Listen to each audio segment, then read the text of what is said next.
विद्यार्थी मित्रों नमस्कार। श्री एसएन विद्यालय द्वारा संचालित ई लर्निंग प्रोग्राम में हूँ आप सब विद्यार्थी मित्रों हार्दिक स्वागत करूँ छूँ। धोरण 7 विषय गणित एम छेल्ले આપણે એક ચેપ્ટર પૂરું કરેલું। હવે શરૂ કરીએ છીએ ચેપ્ટર નંબર 14 સમિતિ। તો પહેલા તો સમિતિ એટલે શું? તો આપણને ખબર છે કોઈ પણ આકૃતિઓને બે સરખા ભાગમાં વહેંચવામાં આવે તો એને સમિતિ રેખા દર્શાવી છે એમ કહેવાય। એવું તમે છઠ્ઠા ધોરણમાં શીખી ગયેલા છો, બરાબર। હવે આપણે શરૂઆત કરવાની છે થોડોક આગળના સ્ટેપની કે આગળનો સ્ટેપ આપણને શું કહેવા માંગે છે। તો પહેલો જ પોઈન્ટ તમારું જે પાઠ્યપુસ્તકમાં એવું કંઈક આવે છે નિયમિત બહુકોણ, આવો શબ્દ આવે તો પહેલા તો બહુકોણ એ શું છે? તો બહુકોણ એટલે કે એક બંધ આકૃતિ છે। કેવી આકૃતિ છે? બંધ આકૃતિ। પણ બંધ આકૃતિ બને કેવી રીતે? તો કે બંધ આકૃતિ બને છે રેખાખંડો વડે, બરાબર। રેખાખંડો વડે બનતી બંધ આકૃતિને બહુકોણ કહેવાય। પણ બંધ આકૃતિ ક્યારે બને કે એને પૂરતા રેખાખંડ મળે ત્યારે। ધારો કે બે જ રેખાખંડ છે તેને તમે આમ બંધ કરો કે આમ બંધ કરો કે આમ બંધ કરો તો એ બંધ તો થવાનું નથી, ખુલ્લું જ રહેવાનું છે, બરાબર। તેને બંધ કરવા માટે હજી એક રેખાખંડની જરૂર પડે તો ઉપર એક બીજો ત્રીજો રેખાખંડ આવે છે, બરાબર। તો એ બંધ થઈ જાય છે।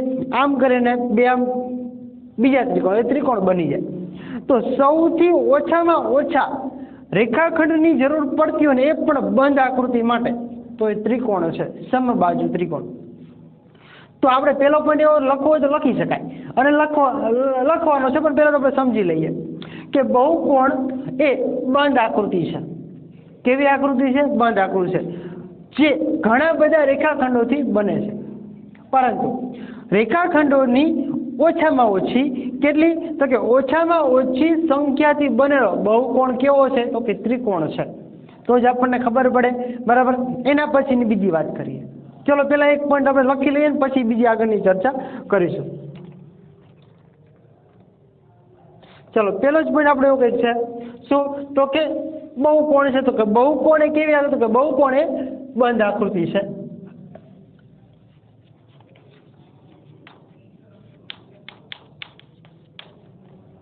બહુકોણ એ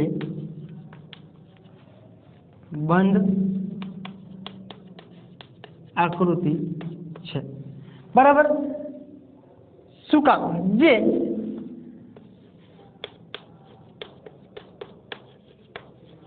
ઘણા બધા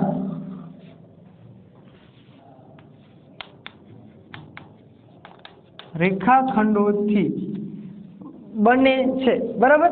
બનેલ છે એવું નહીં લખવાનું, બને છે।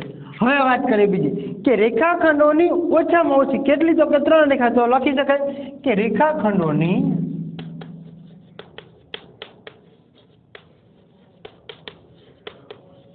ઓછામાં ઓછી શેની વાત કરે છે? તો કે ઓછામાં ઓછા રેખાખંડોની સંખ્યા એટલે ઓછામાં ઓછી સંખ્યાથી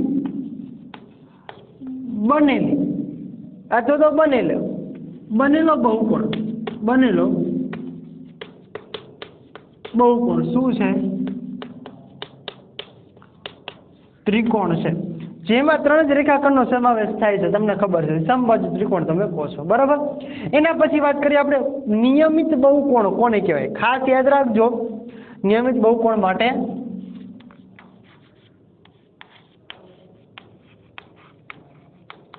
નિયમિત બહુકોણ એટલે શું?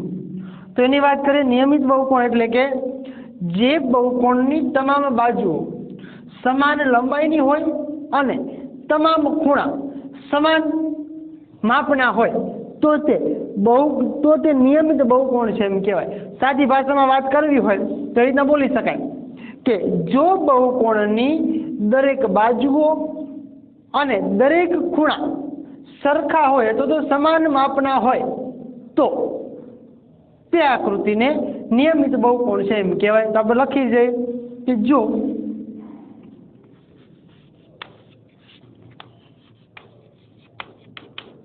બહુકોણની દરેક બાજુની લંબાઈ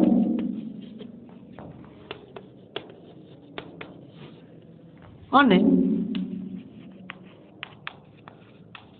દરેક ખૂણા સમાન એટલે કે સરખા માપના હોય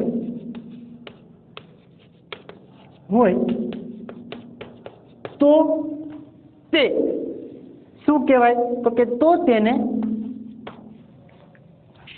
નિયમિત બહુકોણ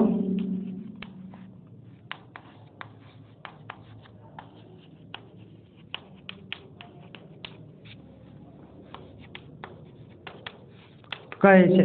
આ ખાસ યાદ, નિયમિત બહુકોણ એટલે શું? તો કે જો બહુકોણની દરેક બાજુની લંબાઈ અને દરેક બાજુના ખૂણા સરખા માપના હોય, દરેક બાજુની લંબાઈ અને દરેક ખૂણા સમાન માપના હોય તો તેને નિયમિત બહુકોણ કહે છે। બરાબર। તો હવે એની પછી બીજી વાત કરીએ કે દરેક નિયમિત બહુકોણ તેની જેટલી બાજુઓ હોય તેટલી સમમિતિ અથવા તો રૈખિક સમિતિઓ ધરાવે છે। બરાબર। તો ચલો આપણે એના આધારે પાછો જે પોઈન્ટ લખી લઈએ કે દરેક નિયમિત બહુકોણ એ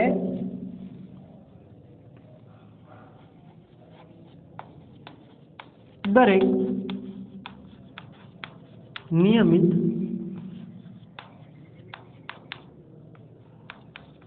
બહુકોણ એ શેની વાત કરીએ આપણે કે તેની જેટલી બાજુઓ હોય એ તેની જેટલી બાજુઓ હોય એટલી જ શું ધરાવે છે? હોય તેટલી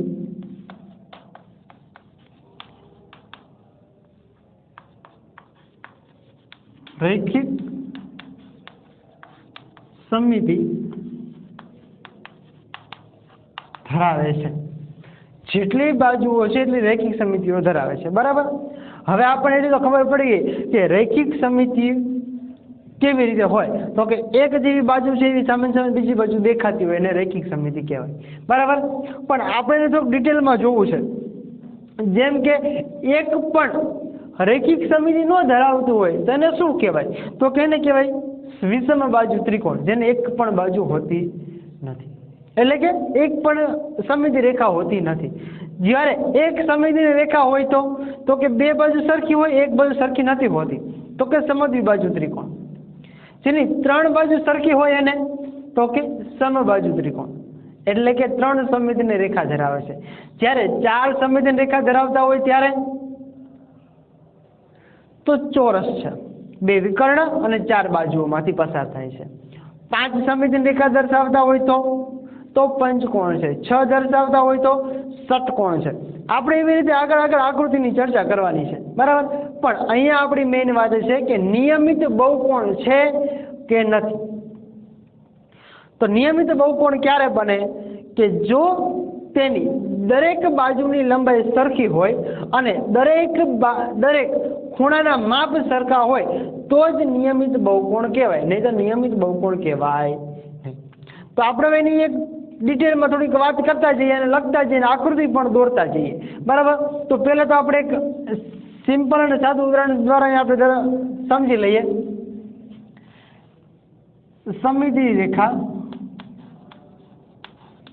સમમિતિ રેખા અને ઉદાહરણ।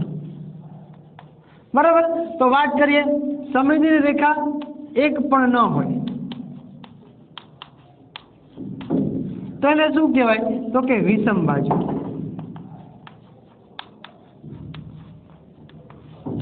વિષમ બાજુ ત્રિકોણ। જ્યારે એક સમમિતિની રેખા હોય, એક સમમિતિની રેખા તો કે એને કહેવાય સમદ્વિબાજુ।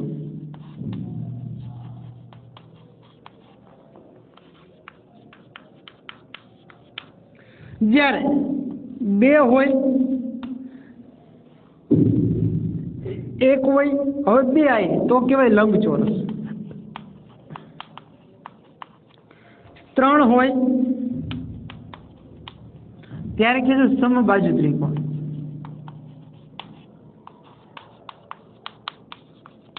જ્યારે ચાર હોય તો કહીશું આપણે ચોરસ। પાંચ હોય તો કહીશું પંચકોણ, 6 હોય તો કહીશું ષટકોણ, 8 હોય તો અષ્ટકોણ, પરંતુ અસંખ્ય હોય તો અને કહીશું વર્તુળ. આ વસ્તુ વિદ્યાર્થી મિત્રો તમારે છે ને ધોરણ 6 ની અંદર તમે શીખી ગયેલા છો. ધોરણ 6 ની જ્યારે વાત કરીએ ત્યારે આ બધી વસ્તુ તમને સમજાય, ત્યારે આ બધી વસ્તુનો સમાવેશ થાય છે. બરાબર, ચલો ફરી એકવાર રિપીટ કરી લઈએ અને પછી આપણે આગળના નિયમિત બહુકોણ કયા કયા છે એની થોડીક વાત કરવાની છે. ત્રિકોણ છે, સમબાજુ ત્રિકોણ તો નિયમિત બહુકોણ છે, વર્તુળ છે તો નિયમિત બહુકોણ છે, ચોરસ છે તો નિયમિત બહુકોણ છે, સમબાજુ ત્રિકોણ છે તો નિયમિત બહુકોણ કહેવાય કે ન કહેવાય એની આપણે થોડીક વાત કરવાની છે. તો ચલો પહેલા આપણે અહીંયા વાત કરી લઈએ.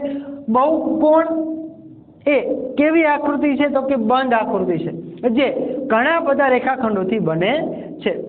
પણ રેખાખંડોની ઓછામાં ઓછી સંખ્યાથી જે બને છે એને શું કહેવાય છે કે ત્રિકોણ કહે છે. પેલો બહુકોણ ત્યારે બને કે જ્યારે ઓછામાં ઓછા રેખાખંડો એક જ ત્રિકોણની અંદર ખાલી વપરાય છે, જેમાં 3 જ રેખાખંડનો સમાવેશ થાય છે. 2 રેખાખંડથી બંધ આકૃતિ બનતી નથી. બરાબર, એના માટે હવે વાત કરવી છે નિયમિત બહુકોણ. નિયમિત બહુકોણ એટલે શું તો કે નિયમિત બહુકોણ એટલે કે જો બહુકોણની બાજુની લંબાઈ, જો બહુકોણની દરેક બાજુની લંબાઈ સરખી હોય અને દરેક ખૂણાના માપ સરખા હોય તો તે નિયમિત બહુકોણ છે એમ કહેવાય. બરાબર, તો તેને નિયમિત બહુકોણ કહે છે. એના પછી એક બીજા પ્રશ્નની આપણે વાત કરી કે દરેક નિયમિત બહુકોણ એ તેની જેટલી બાજુઓ હોય એટલી જ સમમિતિની રેખા ધરાવે છે. ધારો કે અહીંયા આપણે સમમિતિની રેખા કેટલી હોય તો કે સમમિતિની રેખા એક પણ નથી તો વિષમ બાજુ ત્રિકોણ હોય. સમમિતિની રેખા 1 છે તો સમમિતિ બાજુ ત્રિકોણ છે. સમમિતિની રેખા જ્યારે 2 છે ત્યારે લંબચોરસ છે. સમમિતિની રેખા 3 છે ત્યારે સમબાજુ ત્રિકોણ છે. સમમિતિની રેખા 4 છે ત્યારે ચોરસ છે. સમમિતિની રેખા જ્યારે 5 છે ત્યારે પંચકોણ છે. સમમિતિની રેખા જ્યારે 6 છે ત્યારે ષટકોણ છે. પણ જાજી બધી સમમિતિની રેખા હોય તો વર્તુળ છે. બરાબર, આ તો પછી આપણે સમમિતિની રેખાની વાત કરી, સામે આકારની વાત કરી. હવે અમુક આકાર તમને એવા આપેલા હોય, ધારો કે લોક છે, પાણીનો ગ્લાસ છે, ટબ છે, ચાનો કપ છે. બરાબર, તો આમાં સમમિતિની રેખા હોય છે કે નથી હોતી એની તમારે વાત કરવી હોય તો કપ હોય તો કપમાં એક બાજુ તમારે પકડવાનું હેન્ડલ જેવું હોય. બરાબર, કપમાં તો એમાં સમમિતિની રેખા ન થાય. શું કામ? કારણ કે એક ભાગ તમે અડધો દર્શાવો છો, એક બાજુ જેવો ભાગ છે, બીજો ભાગ દેખાતો. પણ આ પાણીનો ગ્લાસ છે તો અડધા ભાગમાં તમે કાપ મૂકો છો, સમમિતિની રેખા દર્શાવો તો એક બાજુ જેવો ભાગ છે, બીજો ભાગ તમને દેખાય છે. બરાબર, તો એના હિસાબે આપણે લખી શકાય.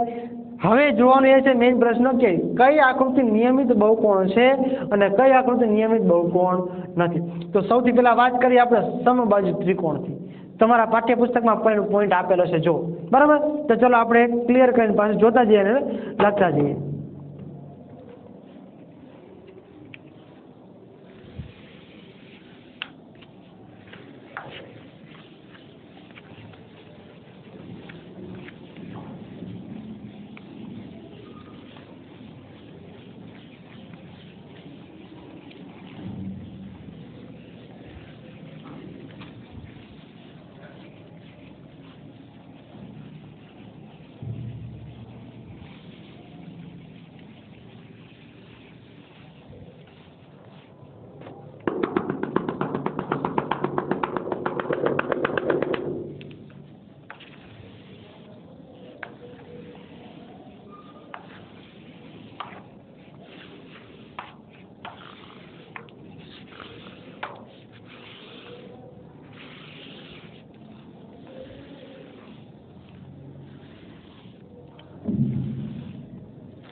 ચલો સૌથી પહેલા તો વિદ્યાર્થી મિત્રો આપણે વાત કરીએ તો કે સમબાજુ ત્રિકોણ છે. બરાબર, તો સમબાજુ ત્રિકોણથી આપણે વાત કરીએ છીએ કે એક સમબાજુ ત્રિકોણ એક સમબાજુ ત્રિકોણ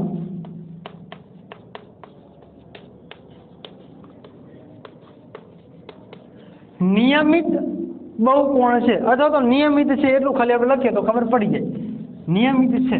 શું કામ? તો લખવાનું કારણ કે શું કામ હશે? કારણ કે સમબાજુમાં ત્રણેય બાજુ સરખી હોય, ત્રણેય ખૂણા સરખા હોય. કેવી રીતે? આકૃતિ દ્વારા આપણે સમજશું, બરાબર. પણ કારણ કે તેની દરેક બાજુની લંબાઈ લખી શકાય, કારણ કે તેની દરેક બાજુની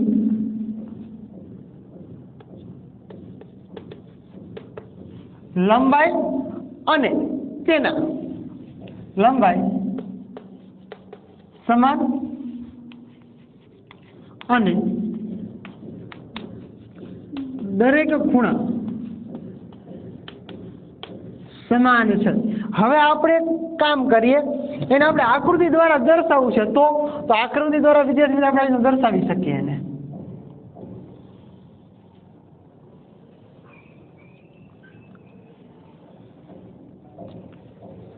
બરાબર છે. જો આપણે આવી જે આકૃતિ દર્શાવી છે સમબાજુ ત્રિકોણ છે, આપણે એવું સમજીએ છીએ.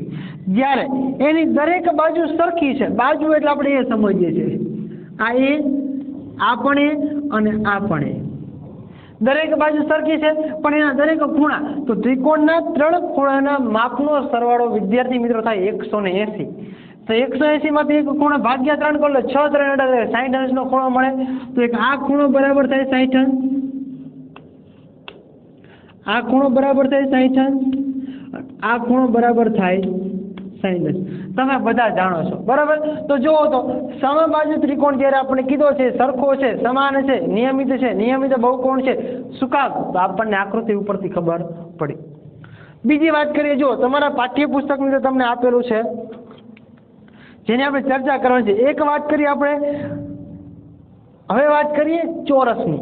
તો જો તમને પેજ નંબર પાઠ્યપુસ્તકની અંદર છે 266 ઉપર આપેલું છે, ચોરસ પણ નિયમિત છે. શું કામ? તો લખતા જઈએ સાથે સાથે. ચોરસ પણ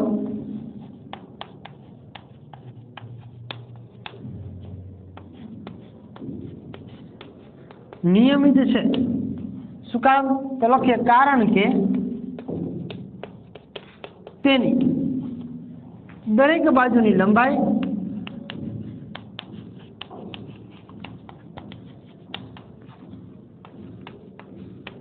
સમાન અને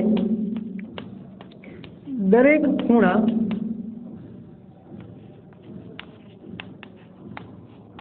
સમાન છે.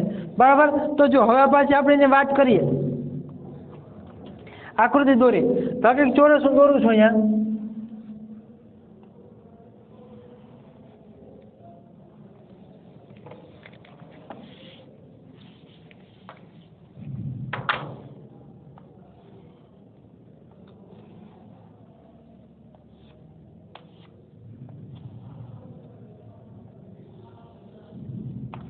ધારો કે ચોરસ છે એવું સમજી લેજો, બરોબર. થોડુંક વ્યવસ્થિત આપણે દોરીએ, તમને સમજાય અને થોડીક વધારે ખબર પડે.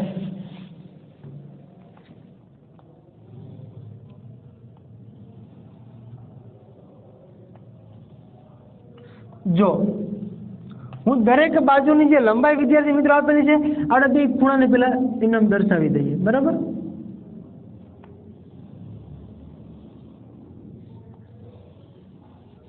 ચલો હવે જો તો તમારી જે પાઠ્યપુસ્તકમાં આપેલું છે એના આધારની જ વાત કરું છું, બરાબર. ચોરસ છે તો જો પાઠ્યપુસ્તકમાં પણ તમને એમ સેમ ટુ સેમ આપેલું છે, દરેક ખૂણા સરખા છે. જો આ જેવો ખૂણો છે એવો આ ખૂણો છે, દરેક બાજુ તમને આપેલું છે. જો આ ખૂણા જેવો આ ખૂણો છે, આ ખૂણા જેવો આ ખૂણો છે, અને આ ખૂણા જેવો આ ખૂણો છે, બરાબર. એના પછી વાત કરી છે દરેક બાજુ સરખી છે. જુઓ તો આ બાજુ, આ બાજુ, આ બાજુ, આ બાજુ, આ બાજુ સરખી છે, આ બાજુ સરખી છે, આ બાજુ સરખી છે, અને આ બાજુ સરખી છે. વાત કરી હોય કે કેટલા અંશનો ખૂણો આખો બને, તો 90 અંશના ખૂણા બને. આ 45 તો આ 45, આ 45 તો આ 45, આ 45, 45, 45 ને 45. દરેક ખૂણાનું માપ તમને ખબર પડે, એટલા માટે શું છે? નિયમિત છે. એના પછી વાત કરે છે, જો બીજા ખૂણે તમને વાત કરે છે એના પછીનું કે પંચકોણ નિયમિત હોય તો સ્વાભાવિક રીતે તેની બાજુઓ સમાન લંબાઈની હોવી જોઈએ. તે કેવી રીતે જોવા મળશે? તો જો દરેક ખૂણાનું માપ કેટલું આપ્યું છે તમને 108 અંશ આવે. આપણે પેલા દોરી લઈને લખી લઈએ. બરાબર, આપણે ડાયરેક્ટ લખવું હોય તો પણ લખી શકાય એવું છે.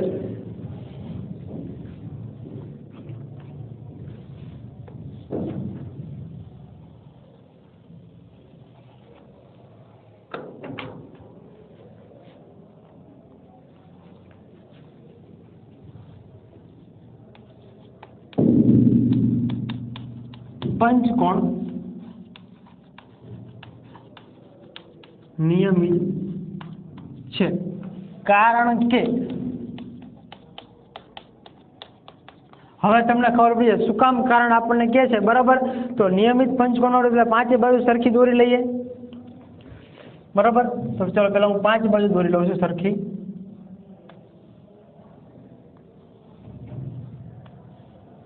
પાંચે બાજુ સરખી છે એવું તમારે સમજવાનું છે. બરાબર, તો આપણે છઠ્ઠા ધોરણમાં શીખી ગયા પંચકોણની 5 બાજુઓનો માપનો સરવાળો આપણે શીખી ગયેલા છીએ. બરાબર, તો જો આ ખૂણો સરખો છે, આ ખૂણો સરખો છે, આ ખૂણો સરખો છે, આ ખૂણો સરખો, આ ખૂણો સરખો છે.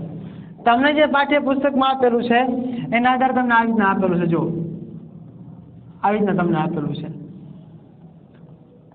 અને અહીંયા આપ્યું છે 108 અંશ છે. અને બીજું એક માપ તમને વિદ્યાર્થી મિત્રો કંઈક આપેલું છે. જો એક 72 અંશ છે અને એક છે 54 અંશ. જો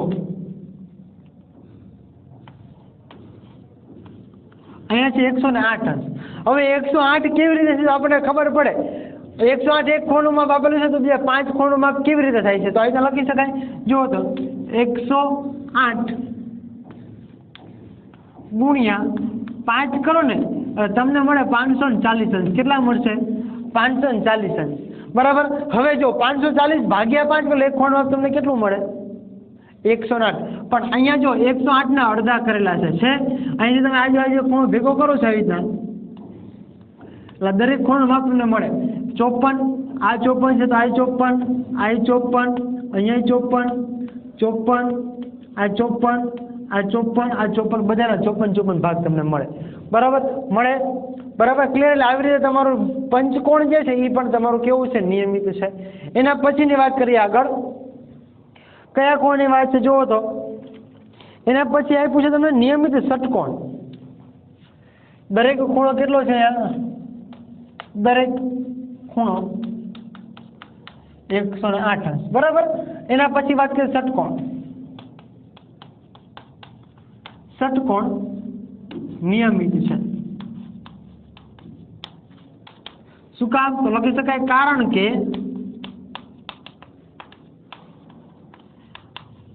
દરેક ખૂણો 120 અંશનો છે. કેવી રીતે? તો આપણે પેલા ષટકોણ દોરી લઈએ.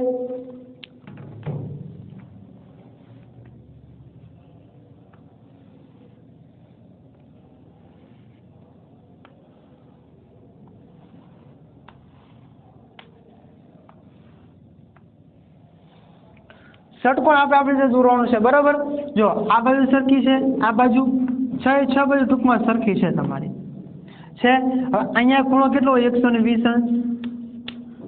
આ 120 અંશ, આ 120 અંશ. દરેક ખૂણાનું માપ કેટલા હોય? 120 અંશ છે. કેટલા છે? 120 અંશ. આ તમારી પાઠ્યપુસ્તકમાં આપેલા ખૂણાનું માપ જ લખું છું. બરાબર, એટલે એવી કોઈ તમને કઈ ઓલી તકલીફ પડશે નહીં. હવે જો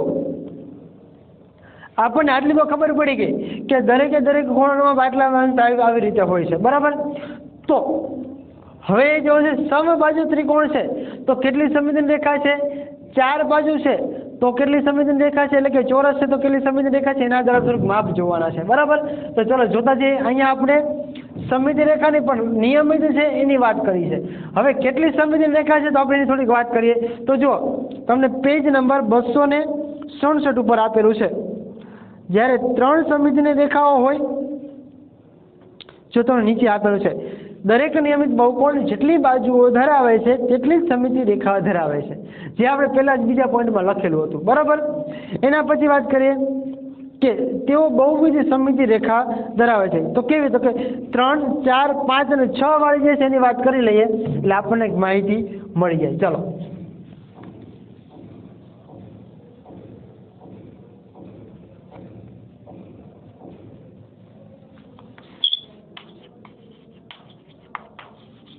સમબાજુ ત્રિકોણ, પછી ચોરસ,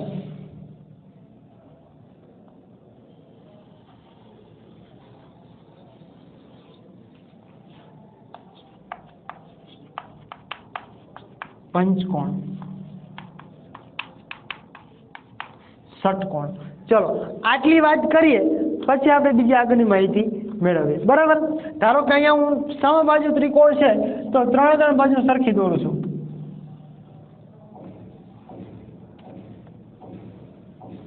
ચોરસ છે તો 4 બાજુ સરખી હોય.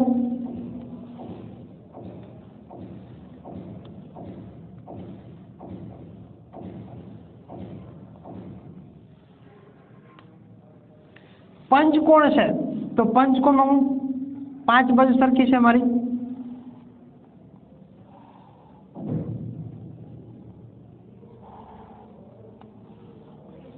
ષટકોણ છે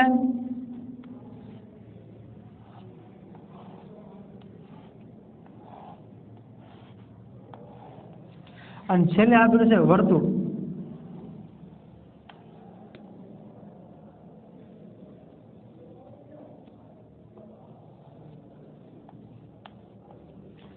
ચલો આને નામ આપી દઉં છું વર્તુળ અને એના પછી આપણે સમમિતિની રેખાની વાત કરી લઈએ એટલે આપણને તરત માહિતી મળી જાય. બરાબર. નાખું છું વર્તુળ. ચલો હવે જો કેટલી સમમિતિની રેખા ધરાવે છે તમારા પાઠ્યપુસ્તકમાં આપેલું છે, છતાં આપણે એક વાર સમજી લેવાનું છે. બરાબર. જો આને કેટલી સમમિતિની રેખા થાય છે જો ધ્યાન રાખજો. આ એક સમબાજુ હોય એટલે 3 બાજુ સરખી હોય. આપણે 3 બાજુ સરખી છે એવું તમારે સમજવાનું છે આમાં. બરાબર. જો દો તો કે 3 સમમિતિ રેખા થાય. એના પછી ચોરસની વાત કરીએ તો ચોરસ સમજો એક તો ઊભી દોરું છું, બાજુ છે 4 બાજુના આધારે પેલા 2 તો બની ગઈ. સામે સામેના ખૂણાના આધારે વિકર્ણ જેની વાત કરીએ છીએ આપણે તો કેટલી થઈ? 4 થઈ. તો 4 સમમિતિ રેખા. પંચકોણની વાત કરીએ તો 5 ખૂણામાંથી પસાર થાય. જોઈ લેજો.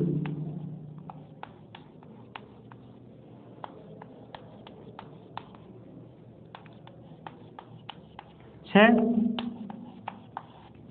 કેટલી હોય? 5 સમમિતિ રેખા. આની વાત કરો ષટકોણની તો પેલા તો ખૂણામાંથી પસાર કરી લઈએ આપણે. બરાબર. સામસામેના ખૂણા તો અડધો ભાગ આપણને દેખાય છે. જોઈ લો. જે તમને આપેલું જ છે એની જ આપણે વાત કરીએ છીએ. બરાબર. એક વર્તુળ નથી પણ વર્તુળની આપણે વાત 6થા ધોરણમાં થઈ ગયેલી છે. કેટલી છે? તો કે 6 સમમિતિ રેખા. અને છેલ્લે વર્તુળમાં તો કે વર્તુળમાં અસંખ્ય હોય છે. જોઈ લો. જેટલી તમે દોરવો હોય એટલી તમે દોરી શકો છો. જોઈ લો. છે તો લખી શકાય અસંખ્ય સમમિતિ રેખા. હું નથી લખતો, તમને ખબર પડી જાય. બરાબર. દરેક માહિતી આના આધારે તમારે સમજવાની છે. ફરીથી એકવાર પાછું આપણે રિપીટ કરી લઈએ. સમબાજુ ત્રિકોણ છે તો કે નિયમિત છે. શું કામ? કારણ કે 3 બાજુ 3 ખૂણા સરખા છે. ચતુષ્કોણ નિયમિત બહુકોણ છે. શું કામ? બાજુ અને ખૂણા બધા સરખા છે. પંચકોણ નિયમિત છે. ષટકોણ નિયમિત છે. શું કામ? કારણ કે દરેકના ખૂણા દરેકની બાજુઓ સરખી છે. અહીંયા વાત કરી સમબાજુ ત્રિકોણને તો કે 3 સમમિતિ રેખા, ચોરસને 4, પંચકોણને 5, ષટકોણને 6 અને વર્તુળને અસંખ્ય છે. આના આધારે તમે વિદ્યાર્થી મિત્રો આગળનું સ્વાધ્યાય આખું શરૂ થશે. સ્વાધ્યાય 14.1. હવે જે આપણે શરૂઆત કરવાની છે આપણે આગળના વિડીયોમાં શરૂઆત કરશું. Thank you.